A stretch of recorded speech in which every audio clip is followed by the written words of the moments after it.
Good day and welcome to Books and the Biz. I am back here with my good friend Rich Veltri. Rich, how are you doing today? I am doing fabulous. So we've been reading stuff, and I thought this would be a pretty good article I had sent to you to kind of talk about some things because one of the things we often learn from our clients is they still struggle finding people and keeping people, but one of the biggest challenges is getting people into the office. There are many companies that are still trying to find ways to get people to come back to work because let's face it, most people like working from home. It's a lot easier. There's less travel. You don't have to worry about a car. You can have the kids in the background screaming and crying and doing everything else, amongst other things. But you had also brought up something that WeWork is struggling a little bit. Yeah, I saw the headline yesterday. I don't have too many more details on it, but it said that WeWork is headed into the bankruptcy, courts.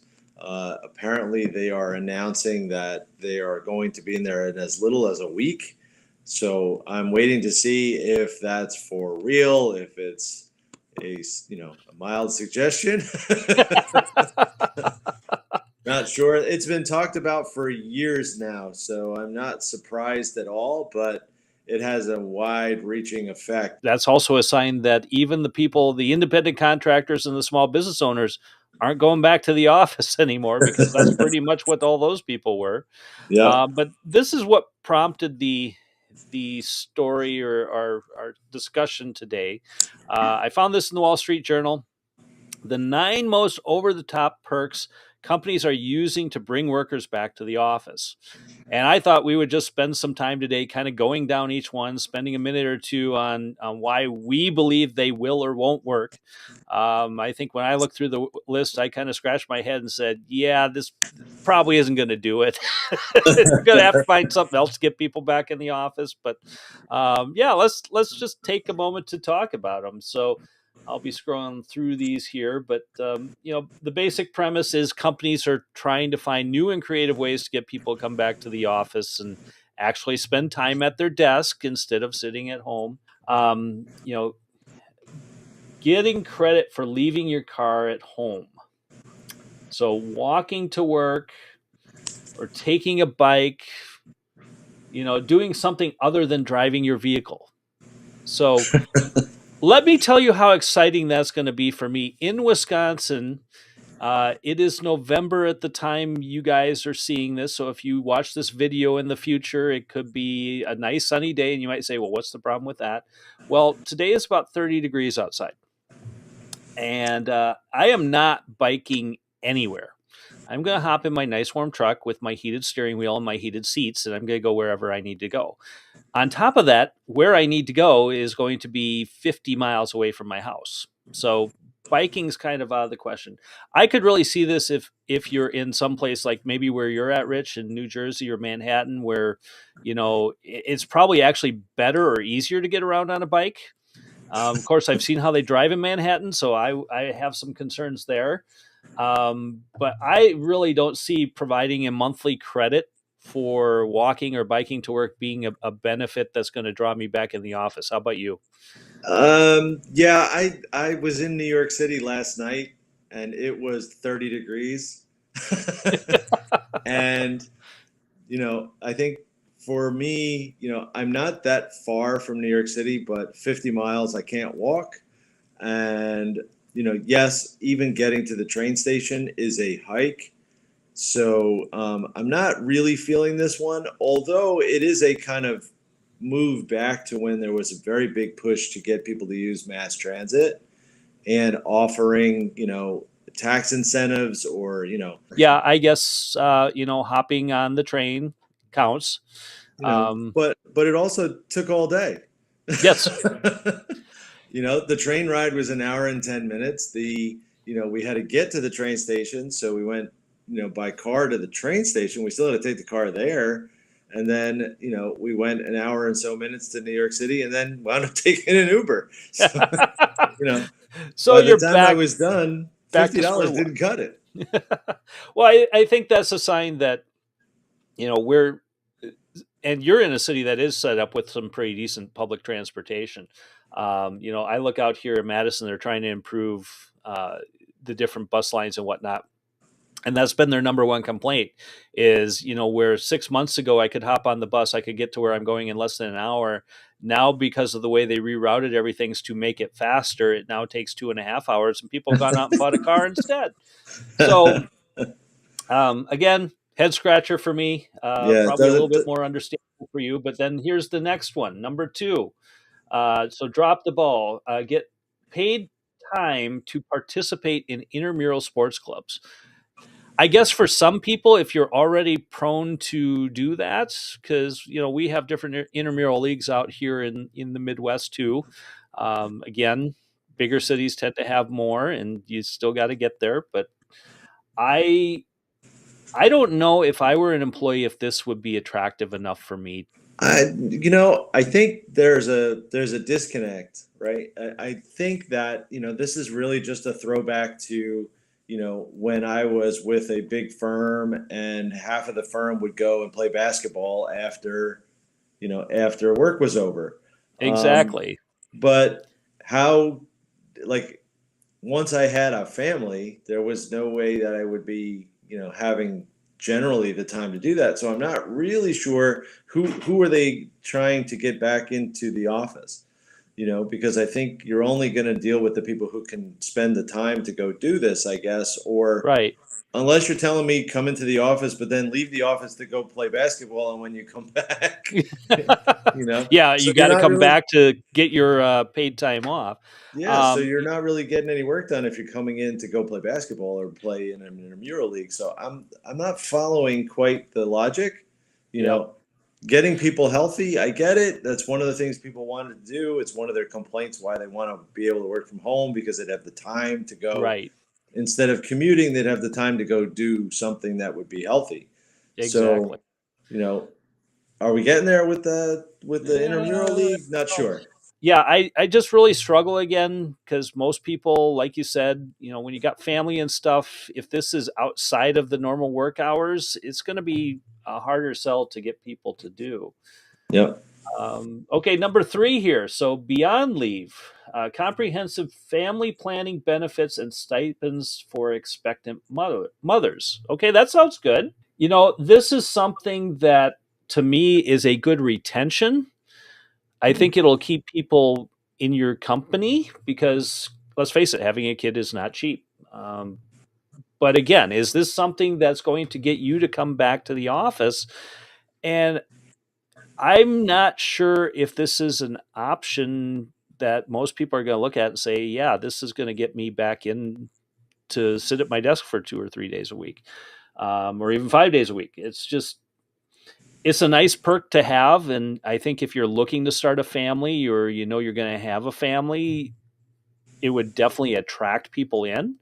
Hmm. Um, but I would assume that with that, then you're also kind of working into the hiring agreement that they need to spend time in the office. So getting that new employee, yes. Keeping an existing employee or getting that existing employee to show up, probably not. Yeah, I agree with you that the retention part of it. I think other than that, it just resonates with a lot of the companies back, that I've worked with over the years that already had some kind of benefit toward, you know, uh, expectant mothers. Hmm. So, I think some of this is just kind of an old perk repackaged. That I agree with you. That seems to be the common theme here. This is I Yeah. can't remember. Actually, it was old wine, new bottle. I think is the way it was put. Um, so then number four, farm to conference table. So having your internal farmers market where you get free food, is that enough to get you to come back to the office? And how often? I could see showing up, when the free food shows up on Thursday that, I get my box of goodies and I stay in the office for that day. But is it going to get me to come back 3 to 5 days a week? I'm not so Yeah. sure. You're not coming in on Friday. Uh, Hell no. I'm if it's at Tito's, I'm sipping my Bloody Marys or mimosas. Yeah, I think it's going to be another difficult thing that isn't going to necessarily create the outcomes you want. Now, again, if you have a culture like that that does attract people in, it's Hmm. very possible it could. But I'd be curious if how well it would actually do for most companies. Outfit aid, so yearly subscription for clothing rental services. I'm actually interested in that one. That would get you back in the And office, I would don't it? know. It depends. I mean, I happen to know some of those services are actually really good, and that was one of the complaints that people had. Like you have to, your outfits are different. What you can wear to go to the office, and Yep. the expected uniform. You know, call it a uniform, but the expected, you know, attire, you know, can cost you more because one is different than being to, you know, I just wake up, go to my computer, and I'm working for 8 hours. It's very productive, right? As long as nobody I, has to see you, you can do it in your pajamas if you want, and I'm not, right? yeah, and I'm not really talking about me. I'm talking about the people that complain that this is one of the things that's an issue when I can work at home. It's much more efficient. I'm Yep. on Zoom or whatever, and I have a certain attire that's fine. And then to go to the office, it's different. So something like this might actually be squashing one of the complaints of why people don't want to go back to the office. I think really to me it's twofold. It's a little bit of the cost and it's a little bit of the time. You know, Yes. commute to New York here, you know, you leave at the wrong time, it could take you 2.5 hours, Good point. you know. So if you leave at a really, really early time, you know, you can, you know, get around it, but you know, cost is still there too. I mean, it was, you know, $30 round trip for a train. It was, you know, it's $20 I think to go through the tunnel. The point here is this is what the people are complaining about. You know, throwing them a head of lettuce is not going to change, you know, the answer, and but maybe changing some of the cost of what it, you know, of what, you know, it costs them in attire actually translates to dollars for dollars, right? So Yeah, I do agree with you. I think there is a this is the best one I would say of the ones we've read through so far. mhm. Because I agree with you, it can be real expensive to build up a wardrobe for work, especially if you're required to wear certain types of shirts or certain types of pants. Plus, then it's keeping the look fresh. Well, if you can do it through a subscription and that way, yeah, that's a nice perk to have. It attacks one piece but not the two. I think, Exactly, yeah. exactly. So this one is similar to the health club thing or the paid to work out. Pickleball, Mhm. which I've never played, I guess is becoming a very popular thing. I see pickleball courts going up everywhere. Yep. But what they're talking about is put in an on-site pickleball court in your parking lot. Will this do it On its own? on its own? Will this do it? I don't think so. I mean, look, I get it. I really do get it that, you know, if you attack the health part of it and you give them an opportunity that the worker could get some perk for, you know, still having the ability to get what they were getting when they were home, um, maybe. But I don't think it's enough. I don't think pickleball alone is enough. Well, I think this is more attacking a trend because pickleball is a trend. I would guess Yeah. 5 years ago, most people hadn't even heard of what pickleball was. No. And now we're seeing pickleball be everywhere. So here's number 7, money laundering. Hey, I have a place down at Ozark. They were Ozark show was all about money laundering. Is that what they mean here? I don't think so. And it looks like they made a financial advisor available to their employees. I don't see this as anything new. Um, with the exception of really small companies, most of the companies I know that are somewhat sizable typically work with some sort of advisory, and a lot of this is through their 401ks. So whoever you have assigned to administer your 401k, usually they provide advisory services for employees for free. I think again, it's an old perk rewrapped. I don't think it's enough to say, you know, let me go to the office 5 days a week and somebody will help me put together a budget. I mean, it's not, you know, yeah, I don't feel that one. I think it's too small for what you need to get the people back in, and I think it's That leads us to this is the deal breaker, Rich. This is the one that will get me into the office every day of the week. Chutes, not ladders. So they are now putting slides between floors that you can take. So you don't have to walk the stairs because, as I think they said on here, stairs are just kind of old hat. They're not that good anymore. So you can hop on a slide and you can go down to the floor and then you can take that down to the next floor and so on. Again, this seems very kitschy and just not really. I'm not going to go in the office to go on a slide. I got a playground across the parking lot here or across the street in the local park. If I want to go on a slide, not my thing. Not going to do it for me. Yeah, I'm agreeing with you there. This is kind of back with foosball tables and kegerators in the office. I just don't see how this becomes a unique, attracting thing to get me to go to the office. Now, here's something that might make sense. I would say that if clothes are it for you, getting a haircut would get me back in the office, but I only get my haircut once every 6 weeks or so. Um, well, they're offering free monthly haircuts. So I guess you get a trim every 4 weeks. That kind of keeps you looking fresh. Okay, that's nice. Um, but still, are you really going to go into the office just because you get haircuts once a month? I would say I go in the office once a month when I need a touch up. For those of you I listening to the don't. call, Rich is pointing at his bald head and going, "Yeah, that doesn't work for me so much." So now Uh, maybe if the services were broader and your audience was maybe a little more female, uh, I'm just speaking from my own personal experience here, but yeah, women tend to spend more and require more for their hair care than guys do. My wife is more than happy to remind me of that. agree. Um, but again, really nice. Is it going to get me to go in the office 3 to 5 days a week? Probably not. And that, all these are interesting, and I think that's part of the reason for the whole story is that they're interesting. They're kind of a little bit different than maybe what is traditionally being offered out there. But I have yet to see anything here that goes, wow, that's going to get me to come back to the office.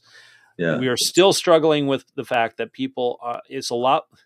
uh, I mean, we're dealing with some of the laws of physics here. A body at rest tends to stay at rest. Well, if you're at home, you don't have to change your clothes, you don't have to go out, you can get work done and get paid for it. Why do you want to leave? It just doesn't seem to register with most people. yeah. I think that I agree with you. They're interesting, but I think the only way any of this works is it's got to be, unfortunately, more than one. Like, not no, there's Exactly. not one in the list that's enough for me anyway to realize that, oh, everybody has to go back. Now in a combination of things, trying to offer something that's good for multiple people and something else that's good for multiple people, or going back again to some of the old perks that maybe weren't as widespread. I think there's way more things that you have to do here. I think in combination to get people to actually be able to go back and see the value of going back to work. If they can get their work done at home, they're all arguing because they can get their work done at home. Yeah. You know, so the commuting time and the commuting cost is a big deal for people because they're realizing that they can get so much more done by not doing that. Yeah. So, you know, it's And let's face becoming it, that. Yeah. people are motivated by incentive, and the incentive to stay home is much stronger than the incentive to go to work because most companies haven't figured out the right incentive to do. And as you point out, I think they're focusing on the wrong areas to get Hmm. people to move. And it's going to be different from company to company. I get that. Maybe again, for some of these companies that are listed here, this works. I just don't see it being a across the board, if you do this, it's going to make a difference. Yeah. Yeah. Well, that pretty much takes care of it. We've gotten through our list here. I think the takeaway is while these are all kind of cute and in some ways unique, they're also kind of the same thing all over again. Rich, if they do want to try something different, or they do want to figure out what exactly all this crap is going to cost them, how do they get a hold of you? Best way is by email, rveltri@veltrigroup.com. Yep. And Dan? you can get a hold of me at danpaulsonletsgo.com. Just feel free to reach out, and I can maybe help you figure out what incentives are actually going to make a difference. You can also catch past episodes or future episodes of Books in the Biz if you go to books, the letter N, biz.com. That's where all our past and future podcasts will be hosted. All right. Take care. All right, take care.